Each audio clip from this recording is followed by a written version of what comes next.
আজ আমি দারুণ খুশি। কেন বলো তো? এই যে আমার হাতে যে জিনিসটা দেখতে পাচ্ছ, এটা আমি অনেক দিন থেকেই নেব বলে ভাবছিলাম, কিন্তু নিইনি। তার একটাই কারণ, সেটা আমি কিছুক্ষণ পরে বলছি। আগে তোমরা গেস করো তো এটা কী আছে বলো তো। আর এটা না অনেকটা পাখার মতো করে প্যাকেজিংটা করে দিয়েছে, তাই জন্য একটু প্রথমে হাওয়া খেয়ে দেখছিলাম। কত বড় পাখা দেখতে পাচ্ছ? দাঁড়া, তোমাদেরকে জিনিসটা আগে খুলে দেখাই। আসলে কি বলো তো, এটা প্রত্যেকেরই আছে হয়তো কম বেশি।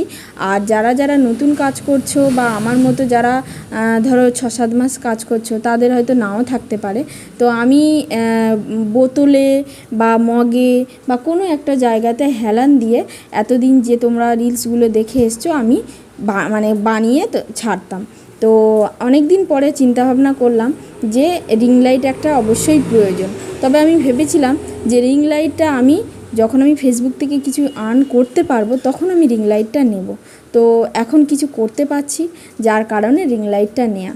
তো আমি ভিডিও যখন থেকে স্টার্ট করেছি, আমি তার জন্য একটাও টাকা খরচা করিনি। যে আমি এটাই ভেবেছিলাম যে আমি যখন কিছু করতে পারবো, তখন আমি এর জন্য টাকা খরচা করব। তা সত্যি কথা বলতে কি, রিং লাইট আমার খুবই প্রয়োজন ছিল। একটা রিং লাইট না হলে একটা রিলস ভিডিও বানানো অসম্ভব ব্যাপার। লাইটেরও ব্যাপার থাকে, অনেক কিছু ব্যাপার থাকে। তো খুবই সমস্যা হয়, মোবাইল ধরারও একটা ব্যাপার থাকে, তো খুবই সমস্যা হয় একটা রিং লাইট না থাকলে। তো এমন কিছু হয়তো দাম না, কিনতে পারতাম, কিন্তু আমি ওই একটা কারণের জন্যই কিনিনি, যে আমি নিজে কিছু করতে পারবো ফেসবুক থেকে, তারপরেই কিনবো।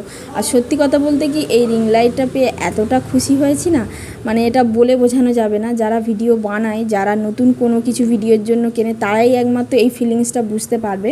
তো এটা রেডি করতে হবে, ফিটিংস করতে হবে। তো চলো এটা